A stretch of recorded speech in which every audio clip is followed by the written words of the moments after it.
Hi అండి. Welcome to our channel. నేను ఇవాళ మీకు నెల్లూరు చేపల పులుసు ఎలా చేయాలో చూపిస్తాను అండి. చాలా టేస్టీగా ఉంటుంది. ముందుగా మనకి ఫిష్ పీసెస్ కావాలండి. అలాగే తరిగి పెట్టుకున్న మామిడికాయ ముక్కలు, తరిగి పెట్టుకున్న ఆనియన్, టొమాటో, 2 పచ్చిమిర్చి.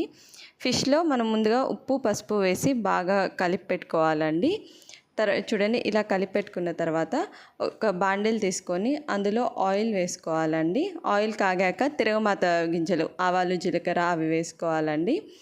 అది బాగా చిటపట అన్నాక అందులోకి కరివేపాకు వేసుకోవాలి. తర్వాత ఆనియన్ వేసుకొని బాగా ఫ్రై చేసుకోవాలండి. ఆనియన్ అది ఒక 2 మినిట్స్ ఫ్రై చేసాక అందులో పచ్చిమిర్చి కూడా వేసేసి ఆ పచ్చిమిర్చి కూడా కొంచెం ఆయిల్లో మగ్గనిచ్చిన తర్వాత టొమాటో కూడా వేసేయాలండి. చూడండి, టొమాటో కూడా కొంచెం మగ్గాలండి. మనకి బాగా టొమాటో అనేది బాగా సాఫ్ట్ అవ్వాలి. అప్పటిదాకా ఆయిల్లో ఫ్రై చేయాలి. ఈలోపు మనము చింతపండు నానబెట్టుకోవాలండి. కొంచెం ఒక నిమ్మకాయ సైజ్ అంత చింతపండు ముందుగానే నానబెట్టి పెట్టుకోవాలి. ఈ ఆనియన్ అది మగ్గిన తర్వాత టొమాటో అది దాంట్లో ఉప్పు, పసుపు వేసి మరో 1 మినిట్ మగ్గనివ్వాలండి.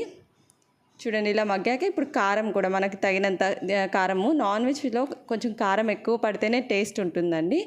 సో మేమైతే ఒక 2 స్పూన్స్ కారం వేసామండి. దాంట్లో మనం ఇందాక నానబెట్టుకున్నాం కదండి, ఆ చింతపండు పులుసు కూడా కొంచెం పులుసు వేసి బాగా ఉడకనివ్వాలండి. మూత పెట్టి ఒక 5 to 5 మినిట్స్ వరకు బాగా ఉడకనివ్వాలి. చూడండి, ఇలాగ బాగా పులుసు మరగాలండి. అప్పుడే టేస్ట్ బాగుంటుంది. ఒకసారి కలుపుకొని ఇప్పుడు ఫిష్ పీసెస్ మనం ఇందాక ఉప్పు, పసుపు వేసుకున్నాం కదండి, ఫిష్ పీసెస్ దీంట్లో వేసేయాలండి. నిదానంగా సెట్ చేయాలండి. ఎలా అంటే అలా వేస్తే మళ్ళీ ముక్క విరిగిపోయే ఛాన్స్ ఉంది. కొంచెం గెంటితో అలా అలా అనుకొని ఇప్పుడు మామిడి ముక్కలు కూడా వేసేసుకుందామండి. చేపల పులుసులో మనకి మామిడి ముక్కలే చాలా టేస్ట్ ఉంటుందండి. చూడండి, ఇలా వేసాక మనం ఇంకా ఎట్టి పరిస్థితుల్లోనూ గెంటి పెట్టి కలిపెట్టకూడదండి. ఇలాగే కలిపెట్టాలి.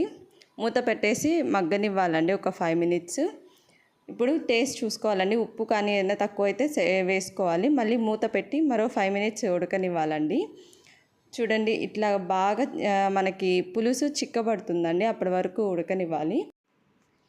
ఇప్పుడు ఇందులోకి మేము మసాలా వేస్తామండి. అది ఏంటంటే ధనియాలు, జీలకర్ర, ఆవాలు, మెంతులు, మిరియాలు, ఒక ఎండుమిర్చి డ్రై రోస్ట్ చేసుకొని గ్రైండ్ చేసుకోవాలండి చల్లారాక.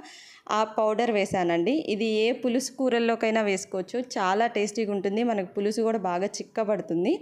అది వేసి ఒకసారి ఇలా కలుపుకొని ఇప్పుడు కొత్తిమీర కూడా వేసి మూత పెట్టుకొని ఒక 5 to 10 మినిట్స్ ఉడకనివ్వాలండి. మనకు వేడి వేడి ఫిష్ కర్రీ రెడీ అయిపోతుందండి. చాలా టేస్టీగా ఉంటుంది. ఒకసారి ట్రై చేసి ఎలా వచ్చిందో కామెంట్ చేయండి. మన ఛానల్ని సబ్స్క్రైబ్ చేయండి. ఈ వీడియోని లైక్ చేయండి, షేర్ చేయండి.